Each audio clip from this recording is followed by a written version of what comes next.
dan Bung Rocky Gerung. Bung Rocky, Presiden Prabowo membuat publik kaget ketika kemarin mengunjungi Pak Jokowi Solo. Dan kepada wartawan itu Pak Prabowo menyatakan mereka tidak bicara politik, tapi bicara ini dan itu. Apa ini dan itunya itu kira-kira?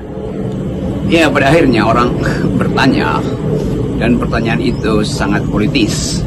Apa yang dibicarakan oleh Pak Prabowo dengan Pak Jokowi di Solo kemarin? Atau bahkan lebih dalam lagi, untuk apa Pak Prabowo masih harus diterangkan di situ, pergi ke Jokowi di Solo, mengunjungi mantan presiden. Ini satu isu yang bisa membuat publik bertanya kembali tentang hubungan antara Prabowo dan Jokowi di dalam kondisi tumbuhnya atau merebaknya isu-isu yang hari-hari ini mendebarkan publik. Satu misalnya temuan hampir 1 triliun rupiah di rumah seorang pejabat Mahkamah Agung. Lalu kasus Tom Lembong yang kemudian jadi isu internasional bahkan. Jadi kalau kita coba untuk mengkonstruksikan pertemuan itu, tidak mungkin hanya sekedar kata Pak Prabowo, ya cuman bicara-bicara aja tuh, dan bicara ini bicara itu. Justru di dalam kalimat itu, bicara ini bicara itu, tersembunyi atau bahkan disembunyikan sesuatu yang sebetulnya substansial, yaitu arah negara ini, arah pemberantasan korupsi, arah hubungan antara Prabowo dengan Gibran yang sampai sekarang tidak menjadi mulus karena desakan dari masyarakat sipil untuk terus mempersoalkan status dari wakil presiden.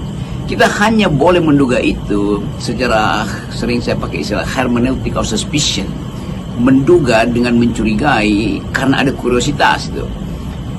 Sebentar lagi kita lihat bagaimana keadaan kepemimpinan wakil presiden ketika diserahkan tugas oleh Pak Prabowo, karena beliau akan pergi ke luar negeri mungkin 2-3 minggu untuk menghebohkan dunia misalnya dengan kabinet yang baru. Jadi sekali lagi hanya satu kemungkinan, yaitu ada hal strategis yang pasti dibicarakan oleh Pak Prabowo dengan Pak Gibran, dengan Pak Jokowi, atau sebaliknya urusan Gibran inilah yang menjadi inti kunjungan Pak Prabowo ke Pak Jokowi. Dan itu artinya, atau itu menunjukkan bahwa ada urgensi untuk sebut saja memastikan bahwa bagi Pak Jokowi bahwa tidak akan ada gejolak politik, terutama kalau Pak Prabowo lagi di luar negeri. Tidak akan ada gejolak politik kalau kasus-kasus Tom Lembong misalnya dibuka lebih jauh, atau akhirnya dicurigai sebagai proyek politik untuk balas dendam dari Jokowi. Tidak akan ada